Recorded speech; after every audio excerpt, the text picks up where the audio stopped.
All right.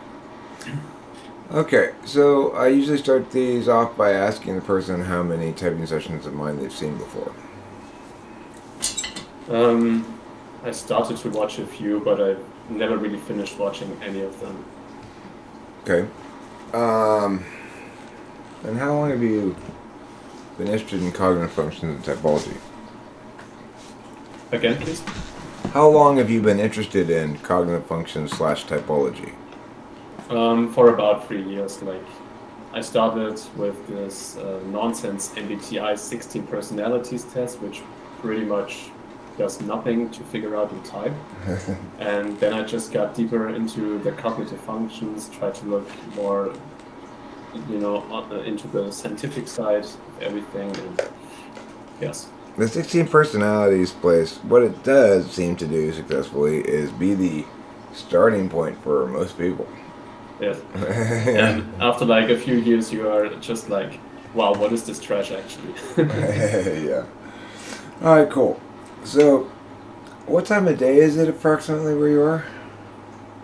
It's 4 p.m. All right. So, can you tell me a sequence of insignificant details comprising your day from when you got up until about 4 p.m., such as got up, brushed my teeth, bam, bam, bam, like that? Sure. I got up at around 7 a.m. I had coffee, went to the grocery store, mm, got home, had coffee again, breakfast. Then I worked out, had lunch, coffee again, watched some TV show, and now I'm here. Was it a German TV show? No, it was an American TV show.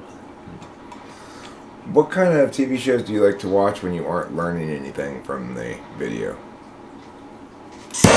I like TV shows with characters you always change your opinion on. Like, to me, it's not about the story, it's more about the characters, and I like it when you just like someone in one episode and then you suddenly hate the person in the next episode. This is why I love the movie American Psycho so much, because you somehow can relate to the main character, Patrick Bateman, but you just hate him at the same time for being a psychopath. And I just like these ups and downs in characters. Actually, I was talking about this a little bit last night. As in the olden days, writers used to try to make characters grow over the course of the story. Now they try to make the audience realize they've misread the character. You know, it's not Yes. the character doesn't grow, the audience does. It's funny. Yes. Um, all right, cool. So, do you consume a lot of media? It depends on from which perspective you take a look at. Like, I don't have any social media anymore. I deleted all of that. I watch a lot of YouTube, to be honest. And TV shows is something I really have to like a TV show, and this is not very likely to happen because I have high standards on TV shows, and yeah, therefore I just keep myself busy with something else instead. But Do you when I have find a TV show, Netflix? no, Amazon Prime only. Mm, But I okay. used to have Netflix until like I think December last year. Mm. Yeah, there's for a lot of stuff you can get it if you're willing to rent it on like a a la carte basis, I guess you'd say. Then you can get a lot of stuff on YouTube. Yeah, totally. I mean, there's a time I barely watch any Prime or just any movies on TV. I just go for YouTube because, well, YouTube has provided you with enough content. Yeah. Okay, cool. So, and what do you think the primary use of words is? Is it to make things clearer, to get things accomplished, to express your feelings and or your intuition, um, to Definitely to make things clear, like because if we didn't use words, we would just move around like this all the time, and nobody could ever get to the point. So I use words and can make things clear. right? I tend to agree with you on that point. Okay, cool. So, can you talk to me about your thoughts on music? Do you listen to much music? Yes, I listen to a lot of music, actually. Okay, and how long does it take you when you first hear a song to know whether you like it or not?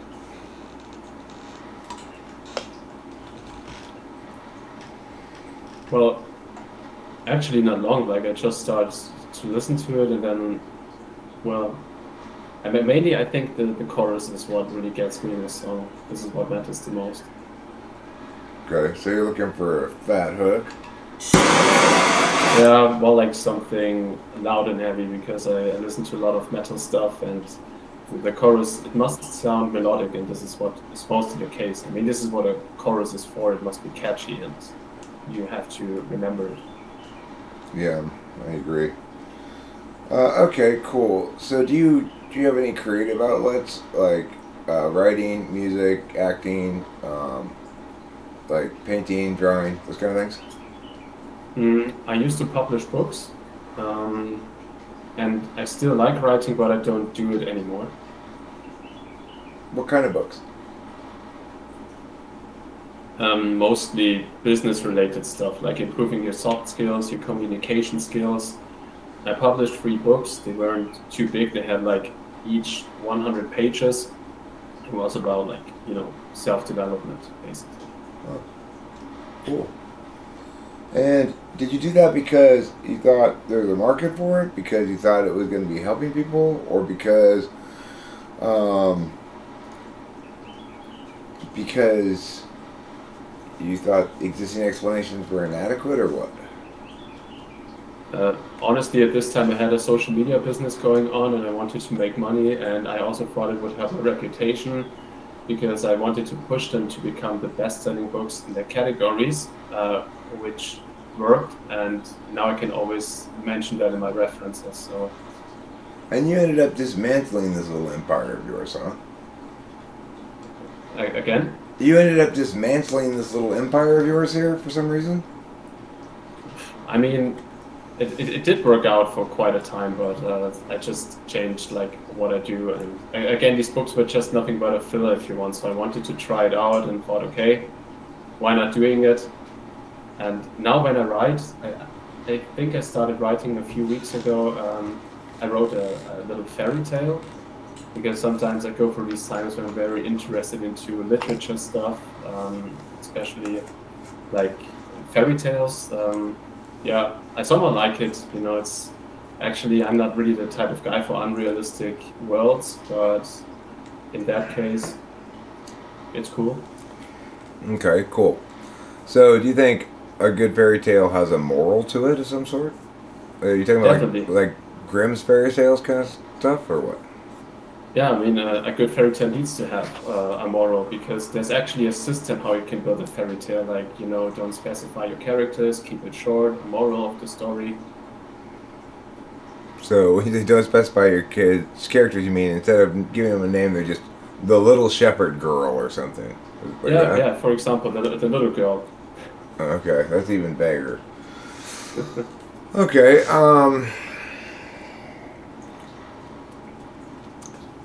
I'm gonna give you a medium long sentence, and I'd like you to repeat it back to me word for word. Okay. Okay. The sentence is this. Um, Jan and I traveled to Stuttgart to see some German things, and then returned back home with souvenirs in tow. I actually can't recall it. I can only sum it up like 2 people went to Germany and got home with souvenirs. This is the only thing that I got. Okay, interesting. So when I initially asked you to articulate your progression of events through the day, you did not a bad job of it in the sense that you gave me meow, then coffee again, then meow, then lunch, then coffee again, then meow. Yes. Did you anticipate that question coming in? I knew it was coming in, but I'm normally, this is not like I faked it or so, I just normally answer like this. I remember the details very well, but I just like to recall or prefer to talk about the main events of something that happened. Like when someone asks you, what did you do the last weekend? Then I just figure out what was the most important thing, and I give an answer because that's actually the only thing that matters to me. Now, you said you remember the details well? Yes. Then why didn't you remember the details of that sentence I just said well? I don't know, it's just it's very easy for me to recall my daily routine and what I do, even what I buy in a grocery store, but I don't know. It seems like when something is longer ago, I can memorize it better than when someone tells me something just a few seconds ago. Then I don't know. I can't explain it. Okay, well, I'm curious about this because I suspect that what's going on here is the thing that you're relating to me is sort of your calendar, kind of like you know the progression of events in your workday. Mm-hmm. Because the thing is, what that long sentence there, the short sentence thing, and the way that you failed at it is very consistent with SI Polar. But my initial SI test, which said, recall the details of your day, suggested to me you were not, which was an immediate, and then I immediately started hitting other things that were contra-suggestive of that. So let me try a couple more SI questions here because it's one of the most information providing functions as far as assessing it goes. So Okay. I'm gonna give you a moral, like from a fairy tale, and I want you to come up with a concrete example from your own life that you either experienced yourself or witnessed somebody experiencing. Okay, so the moral is sour grapes. That somebody was interested in the thing, but then when you got it or somebody else got it and they didn't, then they started talking shit about it. I think I don't really get the example, so... Well, the story of sour grapes, there's a fox and a bird. And they both are admiring these grapes, saying how delicious they look. And then the bird flies up and starts eating them, but the fox can't get up there to them. And then the fox goes like, oh, those must be shitty grapes anyway, I don't want them. It's a phenomenon called sour grapes. That when you lose and don't get something, now it's no longer. It's like when good. two guys want to get the same girl, and then suddenly when one guy gets the girl, the other one is like, I don't want her anyway. Right. You know what? She's kind of a bitch anyway. Yeah, exactly. Yeah, exactly.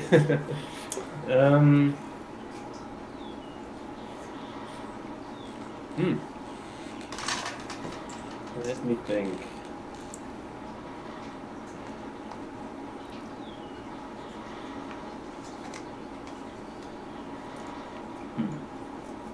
It's actually a tough one. I can't recall any.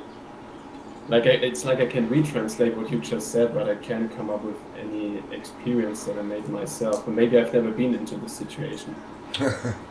I'm sure you have. Anyway, okay, so cool. That sounds very much like right there is just everything smacks of polar, and it's instructive because it's like 8th slot looks different.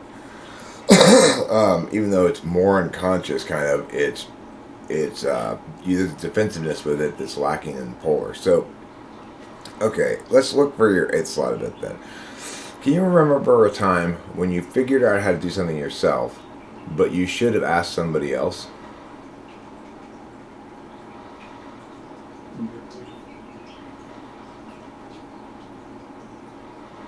The only thing that I can remember is that I once built up this desk here, and I was like very confident to do it, and it actually worked. I mean, it stands obviously, but these little parts I put them together in a different way. Like it's not really wrong, but it somehow is wrong. And then I thought, okay, I should have asked my father to do it. Okay. And can you think of the opposite? Bless you. That was actually a cough, but thank you. Um, can you think of the opposite of time when you asked somebody else, but you should have tried to figure it out yourself?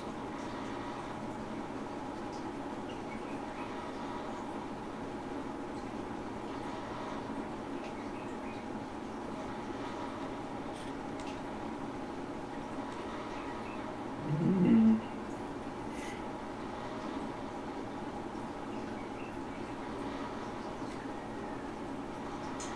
The only thing that I can remember is that sometimes I ask people for help in a way that I look for their guidance, that I'm just not alone, but I think this is not really what you're looking for now.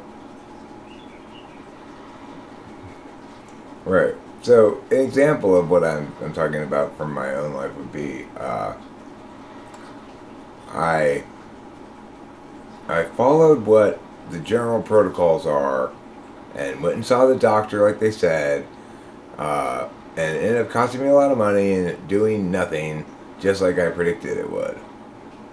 And so and I Okay. think I shouldn't have listened to those people who were telling me that. I should have just had my normal skepticism of bullshit and figured this out myself. Hmm. I mean, there probably were these scenarios, and I think I could remember all of them in a very detailed way, but I just don't know how to somehow nail it down. It's like, if you reminded me on one of these scenarios, I could probably recall it point by point. Although, even when it's like 15 years ago, but when you ask me, can you come up to an example of what you just said, it just doesn't work. Hmm. Okay. So I would say that uh, the the thing is, you did come up with an example the other direction. No problem. Took you a second. But you came up with one. And you can't come up with one this direction. So that is a test I use where you can go one direction but not the other direction. It's usually indicative of eighth slot. And another thing that it would be a way to test whether something's eighth slot is like what makes you more defensive. If you feel as though you haven't valued something important enough, or if you feel like something important didn't happen because you were rude. What was the first one again? You haven't valued something important enough. So in other words, you missed factoring in something that was valuable and important to take care of, and you thought it was dispensable. Hmm. And the second one, you're rude, and it prevents what you want from happening because you didn't schmooze enough. Uh, this is a bit embarrassing to me. It seems like I can't answer any of your questions. No, you're answering all of my questions. By Oh, the thing, okay. Okay. in some sense, what I'm saying there is, I'm evaluating how you deal with each of these questions, not what you Okay. say in response to them. Okay. So it's not like you need clear answers all the time. That's a good thing.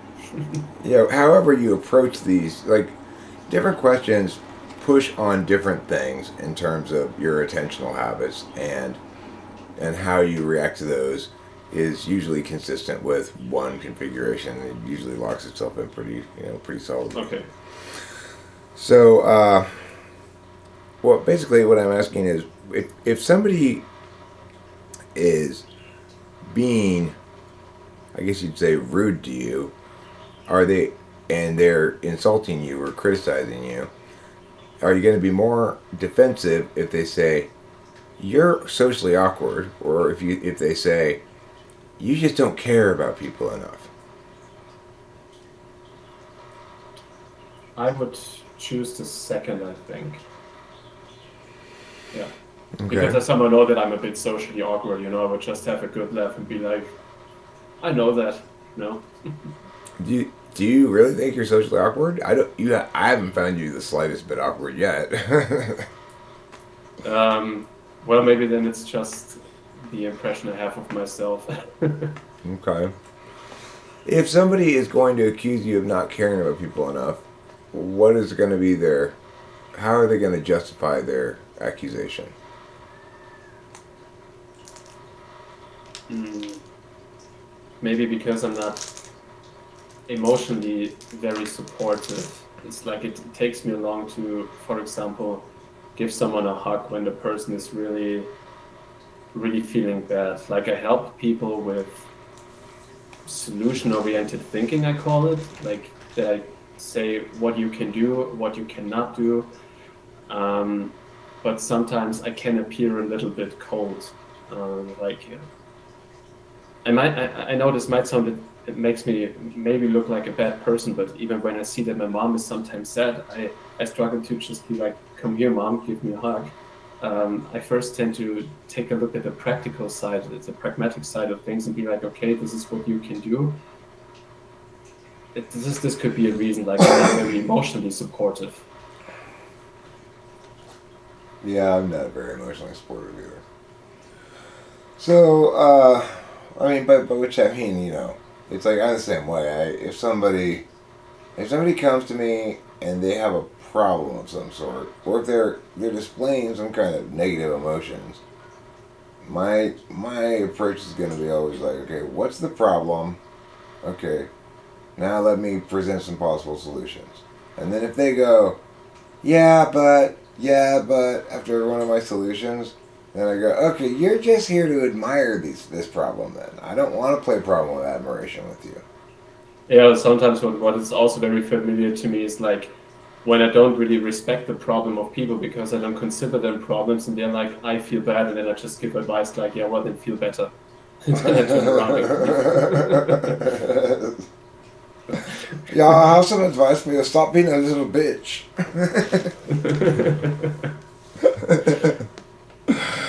Oh, it's funny. Thinking types aren't necessarily that fond of certain kinds of feeler expression. Yeah. Because it seems to us to be like, okay, enough with the fussiness already. Yeah. All right, so any sane person who was sitting in my chair right now that knows anything about cognitive functions would be leaning one place very heavily at this point. So let me continue doing some testing here that will help me to better justify this conclusion that I'm leaning towards. So, by the way, was I supposed to tell you which type I was type before? Okay, no. I'm just saying, okay. you're so far everything's coming out the same suit. Of course, there's like in cards, everything's coming out of the same suit so far. So, All right.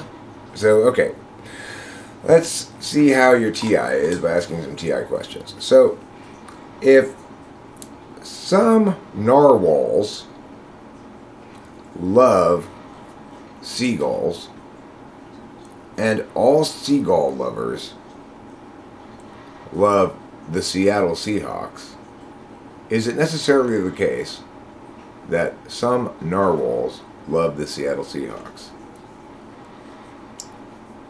No. Yes. Oh. Because I said some and then all. So, okay, how about this one? If only South Americans eat bananas, and I do not eat bananas, am I necessarily not South American? No, because you still can like bananas. Okay. Oh no, you said if they only in South America eat bananas. No, I didn't say that. I said if only South Americans eat bananas, and if I do not eat bananas, am I necessarily not South American? No, because there are other traits that might make you South American. Okay, well, the answer is no, but the reason is because I said only South Americans, not all South Americans.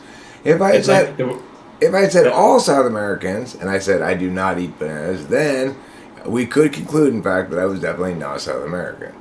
Because it's about set relationships and that kind of stuff. It's reducing words to sort of their grammatical relationships.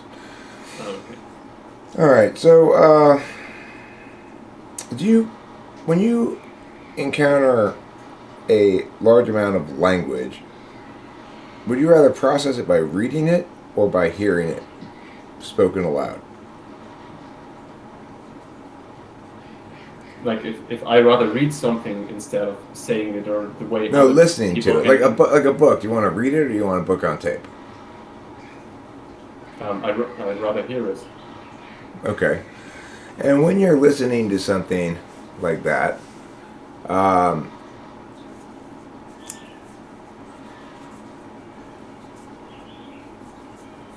let me shift gears. I don't know how to even ask the question there. It was about trying to figure out, like, basically, how much focus do you have to pay to follow along with what's being said? But it's too difficult a question to even garner any conclusions from whatever answer you gave me. So, cause it's so self-reporty-ish, and yeah. So, okay. Let me ask you to please tell me the proper or ideal number of steps to break down the task of shaving into. Of shaving. Yeah. I should explain what you have to do. Yeah, well, I just want you to tell me what's the ideal number of steps. 4. Okay. And what are they? First, use water on your face. Moisten? Then use the, what is it called? You know, It's called shaving cream. Shaving cream. Then you shave, Mm-hmm. and then you wash your face again. I mean, you could add a 5th step if you use aftershave, but my skin doesn't take it, so I refuse to take it. Mm-hmm. Do you have any suggestions for solving the problem of plastics in the oceans? Well, you could use plastic in order to even invent new products. Some companies do that these days. Like, you could just collect plastic trash and make something new out of it, but you could also refuse to buy, or not really to buy plastic, because it wouldn't necessarily solve the problem with plastics in the ocean, but you could still try to avoid, like, throwing plastic into the ocean. I know it might sound a bit stupid, but it's often the simplest solution. Okay, well, just now explain to me how those two possible solutions are fundamentally different. Well, my second solution is, like, I would trust that other people don't throw trash into the ocean anymore. Mostly a bad idea because you can't trust people.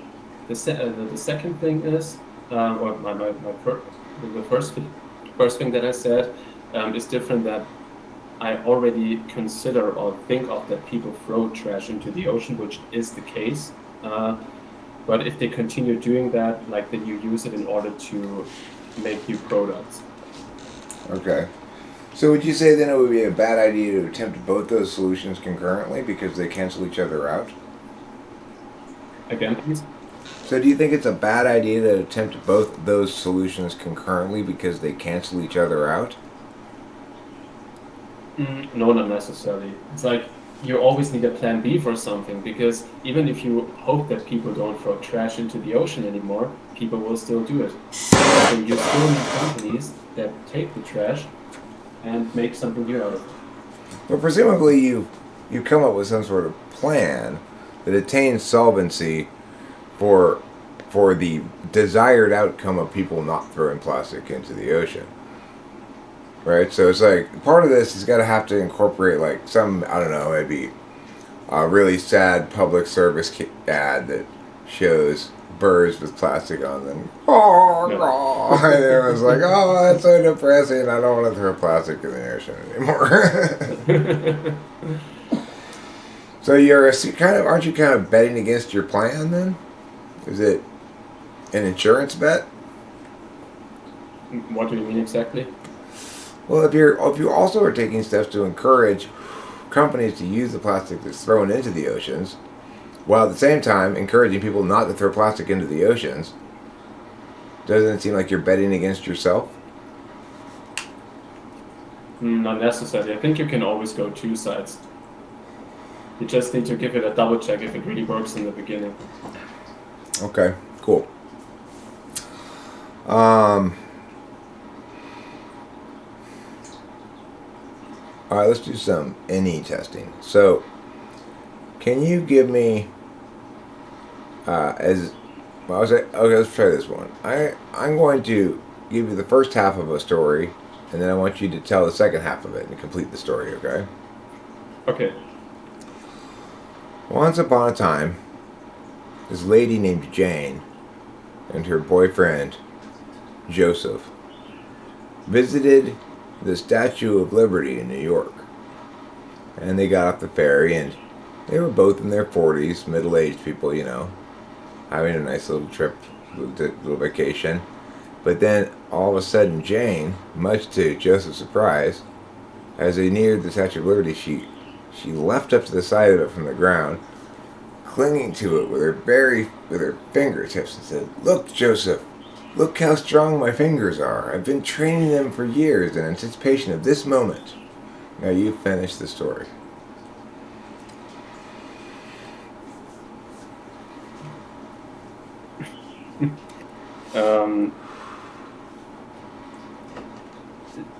I'm not sure if I really understood the story. So she held her hands against the Statue of Liberty, or did I misunderstand that? No, yeah, she's got super good grip strength, is what she's saying. She tells her husband, "I've been training my grip strength now for years in anticipation, in secret, in anticipation of this trip to show you." And she's able to dangle just with the power of her finger grab onto the side. Okay, Joseph, he looked impressed, and man, this is hard.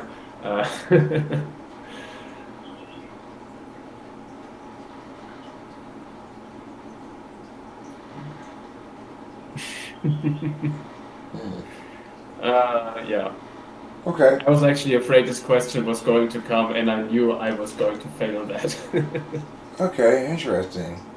So, but you have no problem coming up with solutions for things. If people come to you with a problem, I bet you don't have difficulty solving the problem, right? So, let's say here's what happens in the story.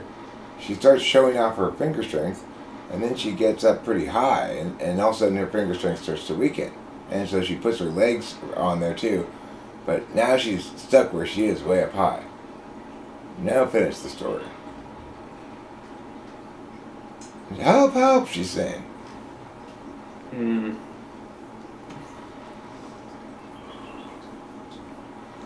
I'm so stuck with imagining, creating this picture. It looks like when what happens, that I just can't really focus on like creating or finishing the story in some sort of way. It's like I always have this picture of my mind what is going on there, but I can't think of any possibility on how to continue that. Like, Well, I'll tell you what happens. Joseph reveals, "Don't worry, darling. I too have been strengthening something. My toe gripping power." And he takes off his shoes and he leaps onto the side, and without even using his hands, he walks straight up the side of the Statue of Liberty. And he finally reaches his wife and he says, "You mean we've both been training in secret this whole time? I thought you were having an affair." And she says, "I thought you were having an affair. That's why I've been doing all this training, to show you that I still had it, And he says, "Oh, darling." And he holds her and he grabs her and hugs her, but the weight of it is too much. And they both plummet to their death. It's a terribly tragic awesome. tale. Great. That's a silly story. Okay, cool. So, alright, let's see where I want to aim at you here real quick. Okay, so, do you have any pets? I have a dog. And how long have you had the dog for? 6 years, almost 6 years. When you decided to get the dog, can you describe to me your decision-making process about whether to get a dog, or was it an impulsive thing, or what? We have to make it with a different example, because I wasn't the one who bought the dog. So it's actually my parents' dog, but I live in the apartment beyond them and below them, and yeah, so I wasn't really involved into this process. Okay, cool. So you haven't acquired any pets of your own on your own No, accord? No. no. What do you think about the idea of acquiring a pet? I once thought about getting a turtle. And what made a turtle interesting to you? They're calm, and they maybe outlive me. I really can't stand it when one of my animals dies. Like I once had a dog, she reached the age of 12, and gosh, it was horrible when she died. So I would want to have an animal that maybe gets old enough to even outlive me. And I think turtles can live up to 50. I mean, Well, yeah, the big tortoises can live even longer than that. yeah. Uh, those big desert tortoises can get huge too.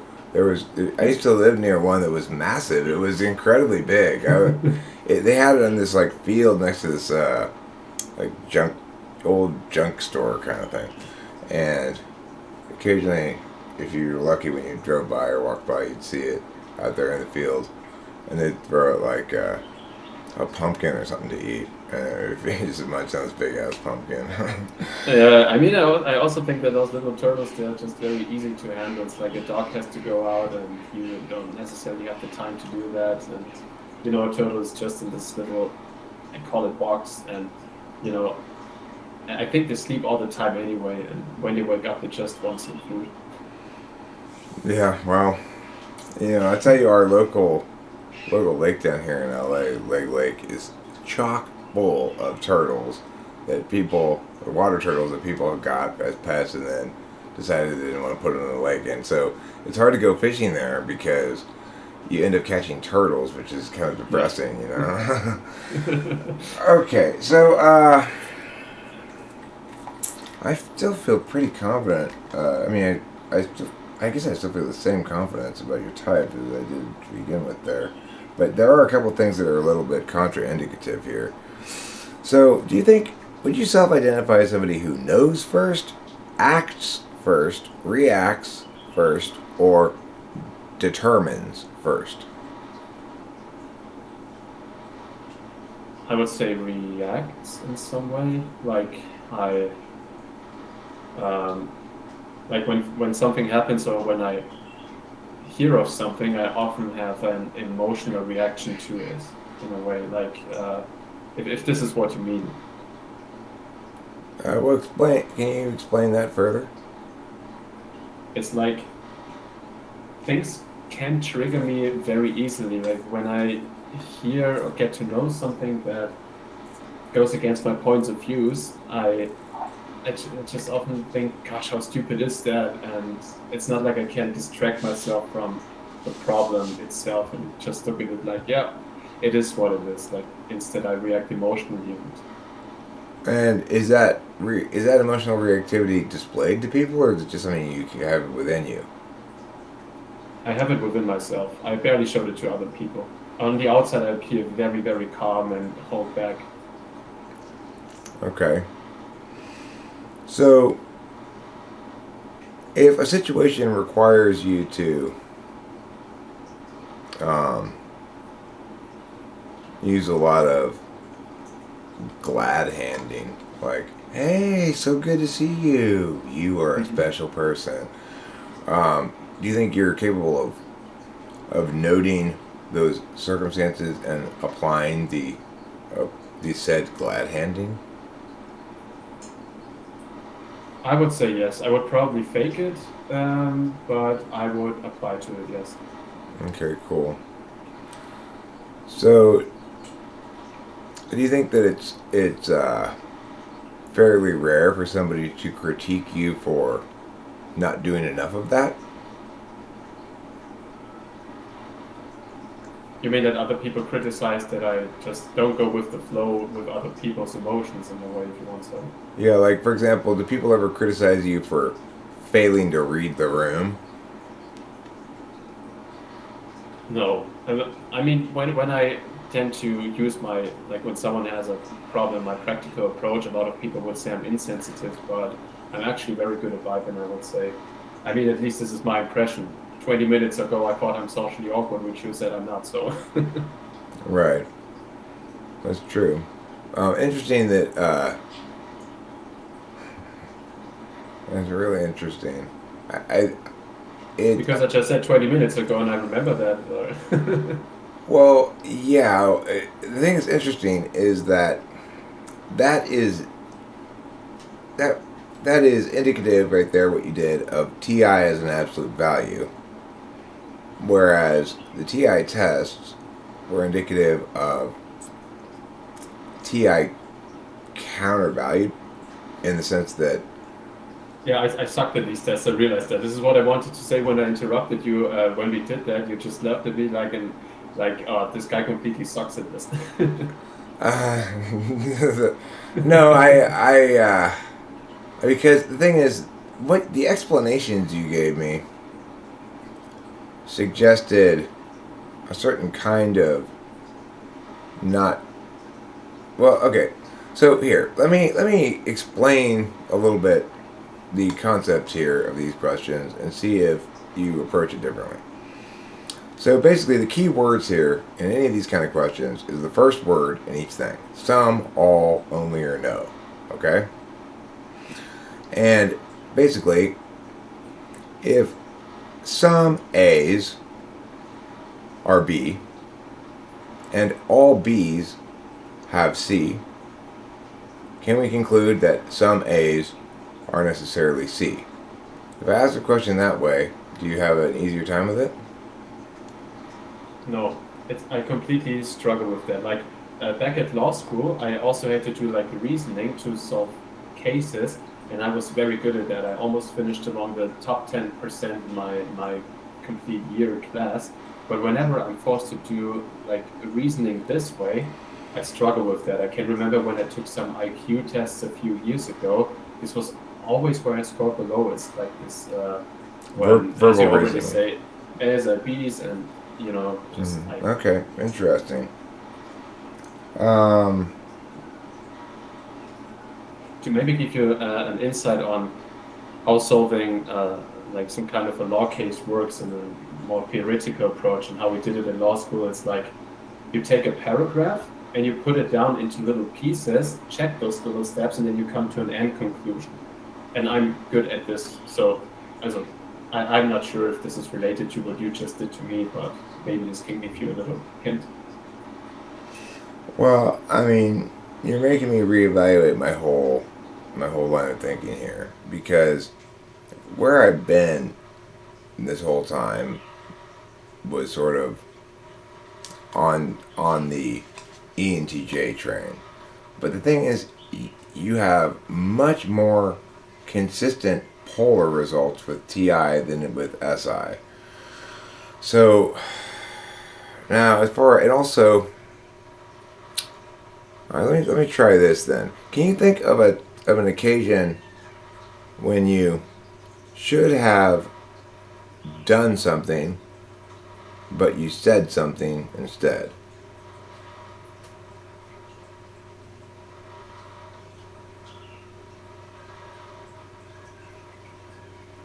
Done something, but should have said something instead.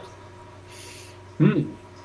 You should have done something, but instead you said something. Okay.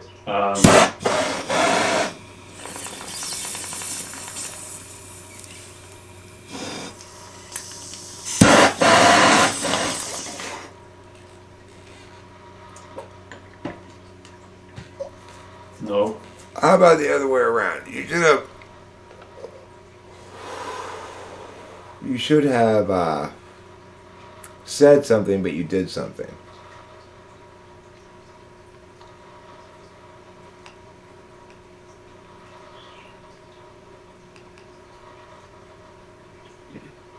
No. The reason why I just can't get this done is because I immediately get a picture of something where I was, and then I just try to stay with that, and I can't distract myself from that. Like when you asked me the question, I was like in a restaurant that I know, and I always search for a situation that was in that restaurant, and I just can't think outside of anything, whatever that means.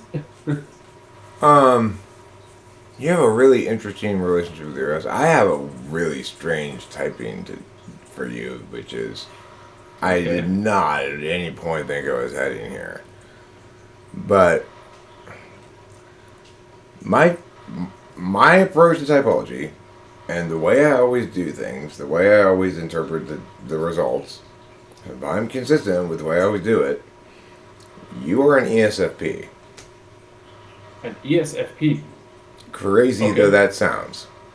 Okay. You don't quote unquote seem like an ESFP.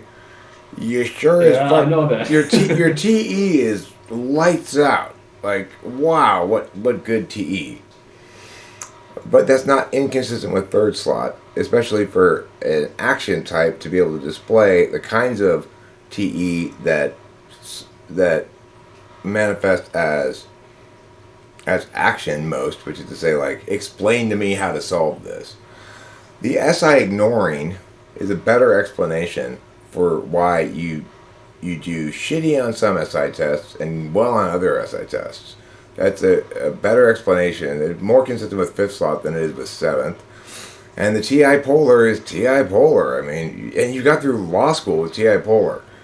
This is it. It's like this is the extraordinary weird power, I guess, of ESFPs. I never. But okay, what type do you think you were coming in? Honestly, I once was typed as an ISTP. And I Oh, thought, like, uh, oh, maybe hold because there's some. on. You know what? I didn't. You did test. You did test kind of like any polar. You know, any polar, and I wonder if you're an ISFP. You're not an ISTP, that's for sure. But you could be an ISFP. That might be a better. That's a better explanation than ESFP, probably. Because, but then I just don't understand why the TI is. Well, that would explain why you're able to get through law school as well. It's not polar.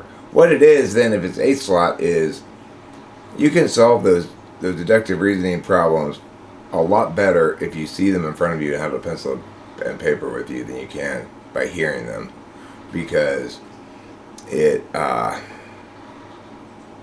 you're going to execute some sort of like, I don't know, your TI in eighth slot is good enough for what you need it to be good, what you need it for in general. Eighth slot, that's what it does. It's like it kind of autopilots and is good enough. That would explain why. Well, okay, so do you feel more sensitive about that, or more defensive about that quality, that difficulty with this kind of questions, or about your ability to schmooze people? If somebody were to critique one of those things, what would make you feel more defensive? First one, I think. Okay. And what makes you more angry at yourself? If you are guilty of not logicking something enough, quote unquote, or are you, if you, like, say, stub your toe? Depends, I think, on the situation. Like, what exactly do you mean with the second one? Stub your toe? Yeah. It means like kick the corner of a piece of furniture and go ow. Oh yeah, that makes me angry. Yeah. Okay, that makes you angry, huh? At yourself. And do you because, like, there's certain things that a person in general would be like, damn it, self, you should know better than that. For me, it's if I pick up something, I'm gonna carry it across the room, but then I get part way and I realize there's something between me and the destination, then I gotta put this thing down and I gotta move that thing. That makes me really mad at myself. So, would you say, do you think of anything that is equivalent to that make you mad at yourself, that's a better thing than stub your toe? No, I'm not really mad at myself when I can't logicalize some things. It's like when I don't feel competent. This is what I hate on myself. Like when I don't think I've done enough. When I just don't deliver good enough. You know, this is what makes me doubtful. Like this, that makes me angry when I feel like I'm not perfect enough, or I don't like achieve competency in some field. I see. Okay. So, and when you do feel like you attain competency, is it because you got some singular understanding of things, or because you've figured out a solution? Mm. The first one. Okay. Well, that's more consistent with ISFP than ESFP for sure.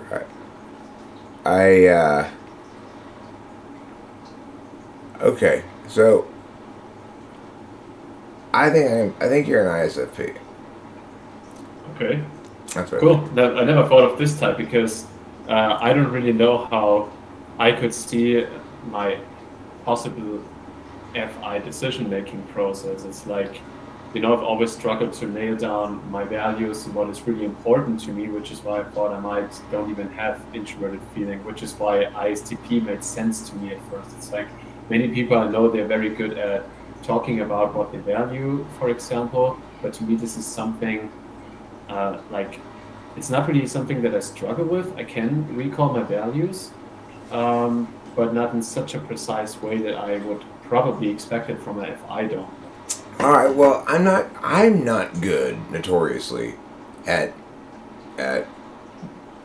like assessing FI itself. I assess around it and sort of deduce what things about it. So, but I do have a couple ways where I can hopefully maybe clarify whether I'm right about this or not. But so,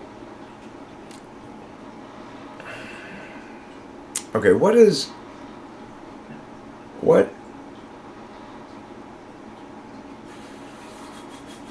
How often do you feel like you are at a loss for what you want? Like, I don't know what I want to do right now, or I don't know what I want to. I don't know whether I like this or not. Not often. I'm someone I know exactly what I want. Okay. Like, I sometimes I need some time to proceed that, but mostly my decision making often is quite fast in some ways when I prioritize something. It's like, I know work might not be the best example because everyone somehow prioritizes work, but for example, when I have the choice to whether like stay at home and work out or go out with friends, I sometimes give in, like, to this, you need to go with us because I'm afraid that they won't like me anymore if I just don't spend more time with them. But mostly I actually can determine very fast that I'd just rather stay at home and work out. But I'm not sure if this is FI related. Yeah, Example fits. it definitely is FI related. I mean, when you say, like, oh yeah, I know exactly what I want, as though, well, of course everybody knows what they want to begin with. I mean, obviously. But that's totally not the case. I have no idea what I want. And so, whenever somebody says to me, this is an example of FI polar SE 8th. When somebody says to me, what are you going to do later? Like, for example, are you going to live stream later? Or something like that. My answer, now that I'm honest about it and recognize how unconscious and how I have no idea, is I have no fucking idea. Oh, okay. Well, I'm different. I know exactly what I will do for the rest of the day. Like, after the session, I will get some food, do the dishes, spend time with my family. Then I meet a friend to watch some football, have some beers, and then I will probably be in bed at like 12 p.m. Like, I can really plan this through very well. I just know that I want it. Well, and I think this is indicative of most consistent with 6-slot SI, which is demonstrative, so capable, but also unconscious. So when I'm putting pressure on you to use it willfully, you go, well, I know there are examples, but when you ask me, I can't really come up with them. That's consistent with 6-slot. And the stub your toe thing is consistent with critical parent 6-slot SI. And the any polar tests are consistent with any 7th, although granted I didn't falsify TI polar, which I should by asking more TI questions, but it seemed like that was a a more sore of an area to be pushing on, which is also considered with 8th slot. So, my type interview officially is shockingly, I did not think this was going to end up anywhere near here, is ISFP. Okay, yeah, I'm also quite surprised about that. But like from the tests that I've taken, the tasks that you told me to do, like, was there actually any cognitive function like very strong or outstanding in some way? Because to me it seems like you didn't test a lot of FI or SE, but you said something about T. I did ask questions about SE some, which are about like whether you've done something or when you should have said something, blah blah blah blah. Those kind of questions though are very SI. Like they could be a little SI biased. So if you're not SI conscious, they're less revelatory than if you are SI conscious, because people who are not SI conscious a lot of times can't recall examples of things regardless. So it makes it's a little bit less useful for people who aren't SI conscious. But anyway, the issue with you is basically that I got two test results that could be polar, NE and TI, and one of them is, and one of them isn't, and I'm quite confident the TI isn't.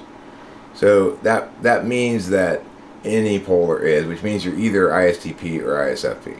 You're not ISTP for sure, so it makes you ISFP. Now, I didn't test for FI very much directly because I never do, because it's the hardest thing for me to identify. SE, if I were to test it directly, would have to engage.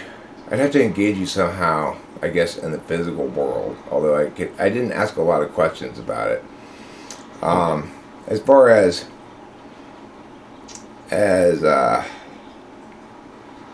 but I did skills tests on TI, SI, and NE pretty substantially, and your TE is quite slamming, really.